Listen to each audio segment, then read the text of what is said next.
This video obviously contains spoilers for Wind and Truth, so you have been warned. I really liked Wind and Truth. I'm not here as a Cosmere lore channel or theory channel. However, I do have a particular interest in the militaries of the Cosmere, especially on Roshar, because that's where you have the most information. And so I like to learn about these things and talk about them because that really informs how I build out my miniature collection as I build out Warhammer armies that are Roshar themed. So today I'm going to cover two main topics. First one, real briefly, is the Towers game that is referenced throughout the whole book between Adolin and the Azimir King, or the Emperor, excuse me. And then the rest of the video, I'll be talking about the Battle of the Azish Dome, particularly. So, first of all, Towers. I was really interested whenever Adolin was talking to Yanagwin. I'm really bad at pronouncing names. I apologize.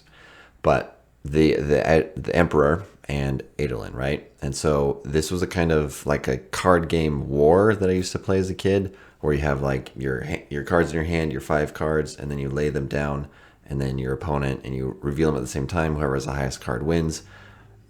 Of course, that's a very simplified version of Towers. But I've heard some people on Reddit refer to it as maybe it's like Magic the Gathering. But I think this is very similar to the game called Diplomacy.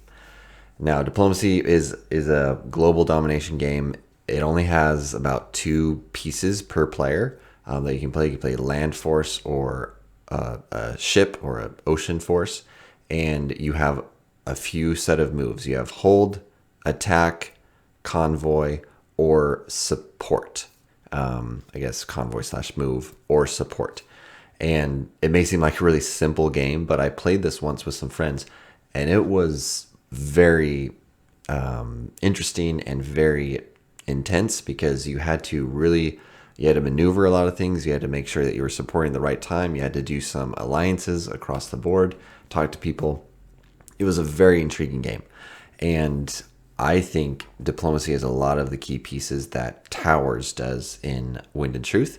But I was excited to see in Wind and Truth how at one point the Emperor came on and he said, okay, now that the cards are revealed, he put on some miniatures to represent the cards.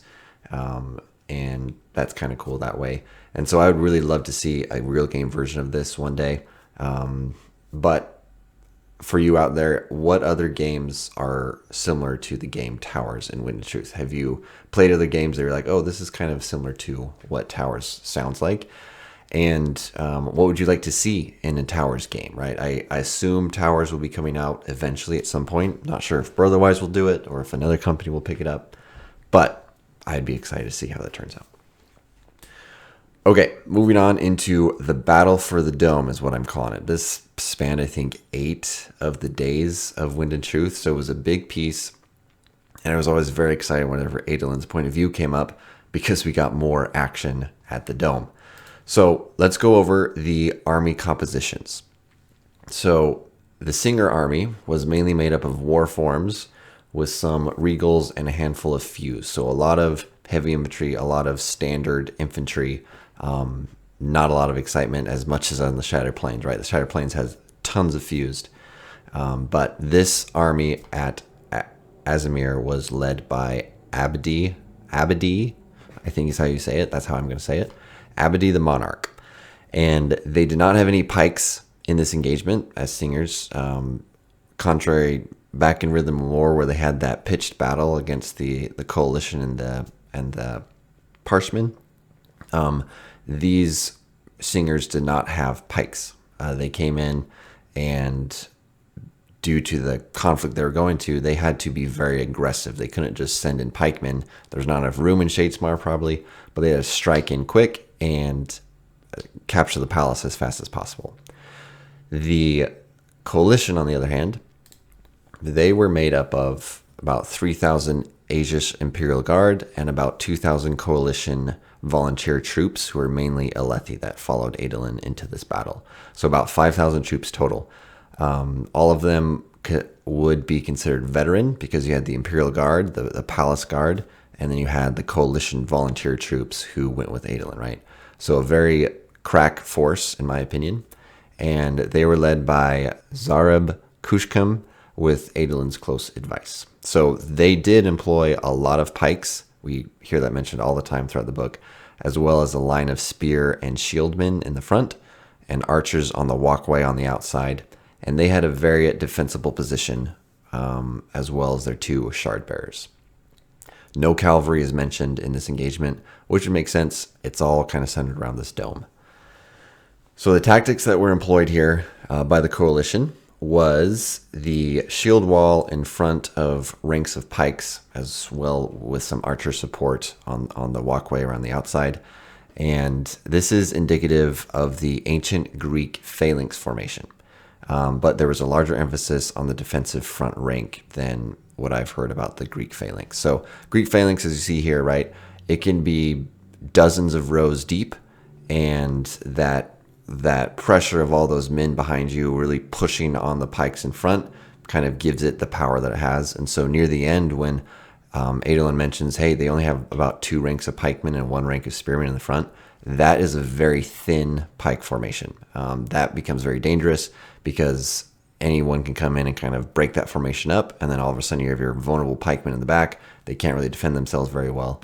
Adolin's tactics to fill the dome with rubble helped break up the shock cavalry attacks from the Parshendi, and it was the best way to break up any attack is to put stuff between you and the attacker, right? So Adolin was really spot on when he was like, hey, we got to back up. We got to throw rubble in here. We got to break up the momentum and then really leverage our pike formations around the dome. So the Parshendi, or the Singers, on the other hand, they were coming in and they were mass heavy infantry in war form, along with a couple regals infused that I saw acting as really heavy shock cavalry. Okay, so they kept coming out in waves over and over again, trying to break through the formation. And so with their position, they had a limited number of options, and they just wanted to break inside and get to that palace. So the Singers had magnified ones and dire forms ripping holes in the ranks of the pikemen, but I could see how the coalition's tight pike formations could keep and really hamper the dire form's effectiveness, because if you have a bunch of pikemen poking at your guy here, he's not going to be able to get very far, and the spearman can come up and stab him. And that's if the shard bearer's not there, right? They only had 2 shard bearers, and they couldn't be everywhere at once. And so trying to split up those shard bearers and then attacking where the shard bearers were not was very effective by the Singer army. When I was reviewing this battle, I thought of ways that I might have employed troops differently. And so one of those was the coalition forces were missing some offensive troops mixed into the pikes, except for the shard bearers, of course. So the example of this in history were the Landsknecht mercenary groups. I'm sorry if I butchered that word.